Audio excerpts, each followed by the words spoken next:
안녕하세요. 금요사건 파일 디바제식합니다. 2007년 4월 24일 저녁 8시 30분 수원시 영통구 메탄동 번화가에 위치한 한 카페에 종업원 김씨가 출근합니다.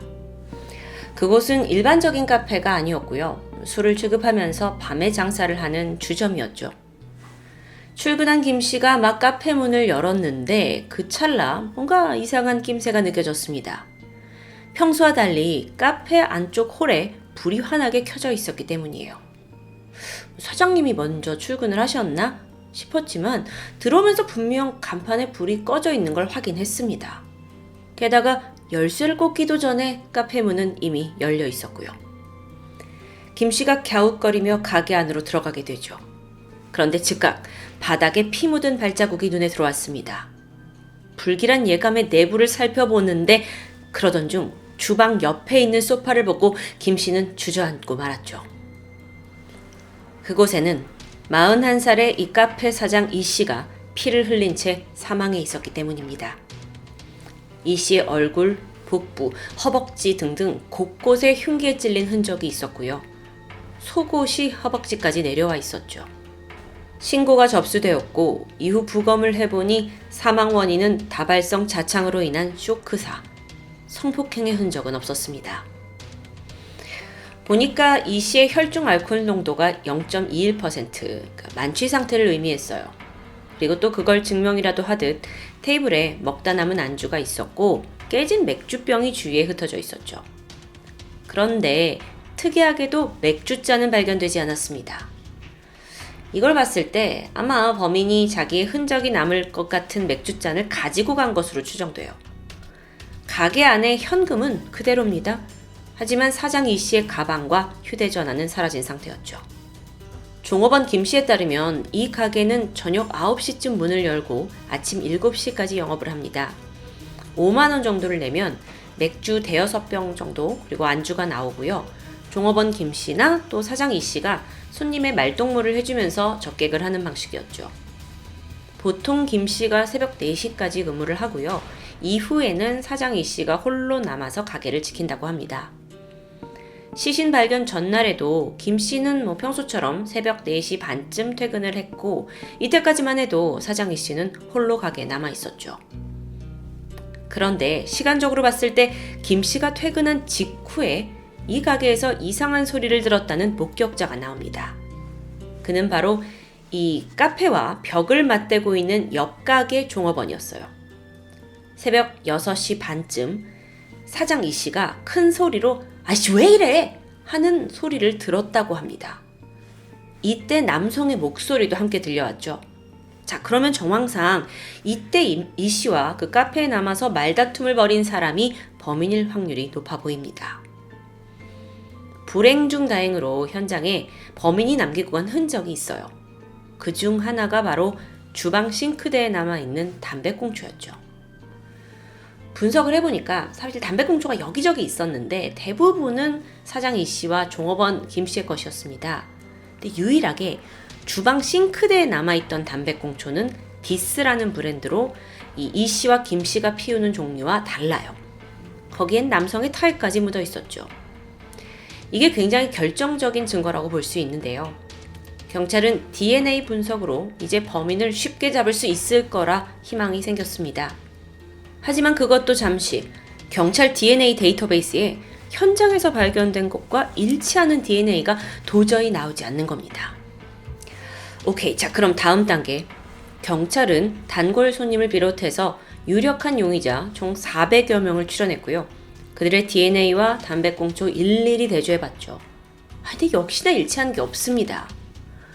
현장에 족적 남아 있었고 그것도 가지고 있고 또 이 씨의 통화 내역도 뽑았고 다각도로 수사를 진행하는데 아니 어느 곳에서도 실마리를 찾을 수 없는 아주 답답한 상황이었죠. 그래서 처음에 굉장히 금방 해결될 것만 같았던 희망이 점점 사라지면서 이 사건은 결국 장기미제로 분류됩니다. 이후 5년이라는 시간이 지난 2013년 7월 사건이 반전을 맞이하게 돼요. 2013년 7월 25일 새벽 4시에 수원 권선구 고등동에서 귀가하고 있던 30대 여성 A씨가 괴한에게 폭행을 당하고 현금을 빼앗기는 사건이 발생하거든요. 근데 이때 얼마 지나지 않아서 그녀를 공격한 괴한이 잡힙니다. 그 사람이 누구였냐? 36살의 남성 박씨였죠. 경찰이 박씨를 어쨌든 이 폭행, 절도 혐의로 검거를 한 후에 그의 여죄가 있는지를 수사하게 돼요. 그래서 DNA를 채취해서 국가수에 보내게 되는데 여기서 뜻밖의 소식이 들려온 겁니다. 이 DNA가 5년 전 그 카페 사장 이씨 살인 사건 담배에 있던 것과 일치한다는 소식이에요. 그렇게 뒤져서 없었잖아요. 근데 여기서 나온 겁니다. 보니까 이 박 씨가 주민등록이 말소된 상태예요. 오랜 시간 일용직과 또 길거리 생활을 반복해 왔던 사람이었죠. 따라서 A씨 사건을 통해서 이 박 씨의 DNA를 얻지 못했다면 어쩌면 이 사건에서 담배꽁초의 주인은 영영 찾을 수 없었을지도 모릅니다. 자, 그렇게 DNA 주인이 나타나니까 경찰이 즉각 이걸 증거로 박 씨를 추궁하기 시작했어요. 박 씨는 넌 전혀 모르는 일이다 라면서 부인을 하는데 경찰이 우린 DNA 증거 있다 라는 말에 태도가 바로 바뀝니다. 그러면서 사건 당일 사실 자기가 그 메탄동에 있는 술집 카페에 들어가서 맥주를 먹었다고 털어놓게 돼요. 카페 주인 이 씨와도 대화를 나눴다고 했죠. 그러다가 이 씨가 아우 나이가 몇인데 아직도 노가다를 하세요? 라는 말에 발끈했고 우발적으로 이 씨를 살해했다라는 걸 자백하게 되는데요. 자백. 자, 오늘 사건 평소보다 굉장히 빨리 해결되는 것 같죠? 그런데 그럴수록 불안한 건 왜일까요? 이 미제 사건이 해결되나 싶은 순간이었습니다. 그래서 경찰이 박 씨에게 이 씨 살인 혐의까지 추가해서 검찰에 기소하게 돼요. 그런데 사건이 여기서 또 한 번 반전을 맞이하네요. 박 씨가 돌연 진술을 번복한 겁니다. 카페에 간 것도 맞고 그 카페 여사장 이 씨를 만난 것도 맞는데 난 죽이진 않았다 라면서 혐의를 완강히 부인하는 겁니다. 사실 이 사건 해결에 있어서 박 씨의 자백이 없으면 이 살인이 인정되지 않는 상황이었어요. 왜 그랬냐면 담배꽁초는 이 박 씨가 카페에 갔었다는 걸 보여주는 증거일 뿐이에요. 살인의 증거가 되지는 못하죠. 자, 그렇게 사건이 점점 이게 희망을 잃어가더니 결국 박 씨 번복으로 인해 기소에 실패했고요. 박 씨는 풀려납니다. 그렇게 시간이 지나고 또다시 3년 반이 흘렀어요. 반전에 반전을 거듭한 이 사건이 새로운 국면을 2016년에 맞이하게 됩니다. 2016년 말이었는데 수원지검 형사 3부의 한 검사님이 이 사건을 재검토하게 되거든요. 그런데 극적으로 그동안 놓쳐왔던 증거물 하나에 주목하게 되는데요. 그게 바로 피 묻은 두루마기 휴지였어요. 이 휴지가 원래 카페 화장실에 놓여 있던 건데 휴지 거리에 걸려 있었던 게 아니라 변기 뒤에 놓여 있었다고 해요. 그래서 손님들이 이 휴지를 사용하려면 휴지를 손에 들고 사용했겠죠. 이 두루마리 휴지 심을 조사했는데 거기서 이 씨와 박 씨의 혈흔이 동시에 검출되었다는 기록이 나타난 겁니다. 자, 혈흔이 휴지의 심에 묻어 있어요. 자, 그렇다면 이걸 가지고 피잖아요. 살인의 증거가 될 수 있겠다라고 판단했죠. 담배꽁초를 가지고는 현장에 있었다를 증명하지만 휴지는 이 씨가 이제 공격을 받고 피를 흘릴 당시에 박 씨가 그때 같이 있었다라는 걸 증명할 수 있기 때문에 살인으로 갈 수 있는 겁니다. 그래서 검찰이 자신감에 찼고요. 2016년 12월에 드디어 박 씨를 살인 혐의로 기소하게 되죠. 2017년 6월 1심에서 그는 마침내 살인이 인정되면서 징역 15년형에 15년간 전자발찌 부착형을 선고받았습니다. 그 피 묻은 두루마리 증거가 효력을 발휘했던 거예요. 그렇게 10년간 미제였던 사건이 해결되나 싶었는데 또 여기서 그대로 끝나지 않습니다. 마지막 반전이 있어요. 1심 재판이 끝나고 불과 6개월 뒤인 2018년 1월에 박 씨가 항소심을 하게 되는데 여기에서 무죄를 받고 또다시 풀려납니다. 무죄요. 아니 1심에서 징역 15년 받았잖아요. 근데 이게 어떻게 갑자기 무죄가 될 수 있었냐고요? 항소심 재판부의 입장은 이럽니다. 피 묻은 그 두루마리 휴지로는 박 씨의 살인을 확증할 수는 없다는 거예요. 그러니까 앞에서 제가 말씀드렸잖아요. 이 휴지가, 두루마리 휴지가 손님들이 손에 들고 사용해야 하는 형태로 비치가 되어 있었다고요. 심지어 이 화장실은 남녀 공용이었습니다. 따라서 이 씨와 박 씨가 둘 다 손을 조금 다쳤어요. 거기서 약간 피가 흘렀고 그걸로 인해서 둘 다 이렇게 이걸 만졌다면 혈흔은 충분히 검출되었을 수도 있다라는 점이었죠. 꼭 죽이지 않았어도 말이죠. 실제로 이 두루마리 심지에서 나온 혈흔의 양이 다소 미세했습니다. 그래서 다량의 혈흔이 아닌 이상 이게 살인의 증거는 될 수 없다고 판단된 거죠. 와. 현장에는 범인이 증거를 인멸하려고 시도한 흔적도 남아 있었어요. 그게 뭐였냐면 일부러 이 씨 시신 옆에 맥주병을 깨트려 놓았다는 점인데요. 뿐만 아니라 맥주잔도 챙겨갔었잖아요. 굉장히 치밀한 모습이에요.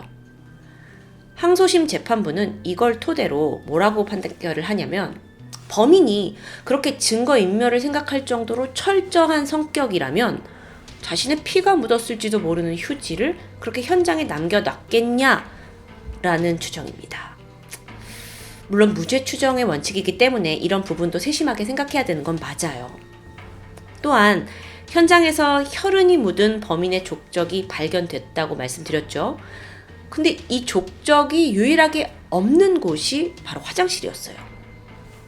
그러니까 화장실에 이 사람이 정말 간 건지를 확인할 수 없는 거죠. 이뿐만 아니라 이 발견된 족적이 270 사이즈였습니다. 근데 정작 박 씨의 발 사이즈는 277. 그러다 보니 평소에는 280을 신고 다녔다라고 주장했죠.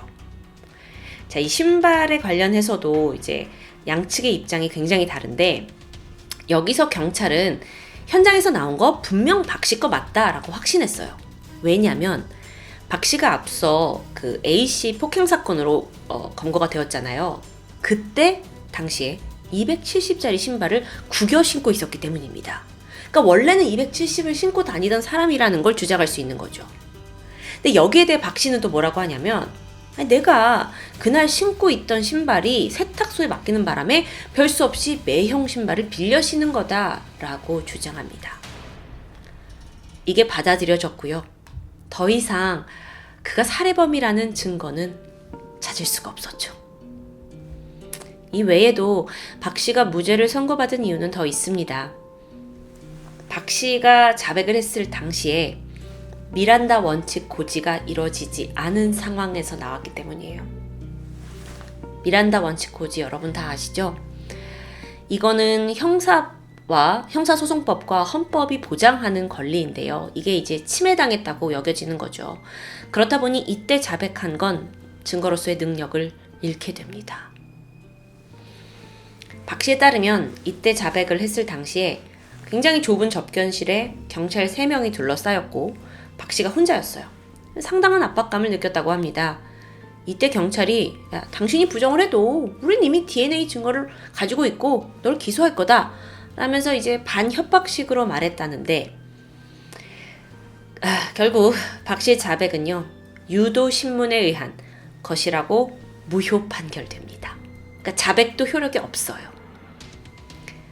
여러분 DNA가 다를 확률은 거의 0에 수렴한다고 합니다. 따라서 담배꽁초에서 DNA가 나온 건 맞아요. 그래서 그날 박 씨가 죽은 이 씨와 같은 공간에 있었던 건 사실이죠. 이 씨와 대화를 나눈 것도 맞습니다. 그리고 현장의 여러 증거들이 그가 이곳에 방문했다는 걸 말해주고 있지만 박 씨도 그건 인정했고요. 하지만 그 살인을 인정하기에는 증거가 미비한 겁니다. 이렇게 증거가 부족한 경우에 보통 재판부는 피고인에게 유리한 쪽으로 해석을 하는 게 대부분인데요. 무죄 추정의 원칙에 따라 오직 증거와 증언으로 판결을 해야 하니까요. 항소심 재판부는 마지막으로 간접 증거는 아주 엄격히 인정해야 한다라면서 지금까지의 증거로는 살인을 했다고 보기 어렵다고 정리합니다. 그런데 증거가 부족한 거지 재판부도 범인이 누군지는 어느 정도 좀 감이 온 듯해요. 그러면서 무슨 말을 남기냐면 박 씨가 범인이 아닐 여지가 확실하게 배제됐기 있다고 보기 어렵다. 그럼 다시 읽어드릴게요. 박 씨가 범인이 아닐 여지가 확실하게 배제됐다고 보기 어렵다. 참 애매한 말이죠. 쉽게 풀이하자면 박 씨가 범인이 아니라는 것이 확실하지도 않다라는 이야기입니다. 그가 범인일 가능성이 있다는 거죠. 어쨌든 박 씨는 법망을 그렇게 유유히 빠져나갔고요. 이 찜찜한 무죄로 반전극이 막을 내리게 돼요. 그러고 보니까 참 우리 영화 드라마에서 경찰이 유력 용의자를 체포해 놓고도 왜 그렇게 더 확실한 증거를 찾아 헤맸는지 좀 이해가 되는 부분인데요. 이 사건 정말 유례없는 복잡한 과정을 거쳤습니다. 그리고 끝내 미제 오명에서 벗어나지 못하죠. 해결될 것만 같은 사건이 다시 미궁에 빠지면요. 그 유족들은 더 큰 고통을 느낀다고 합니다. 하지만 우리 경찰은 아직 포기하지 않았어요.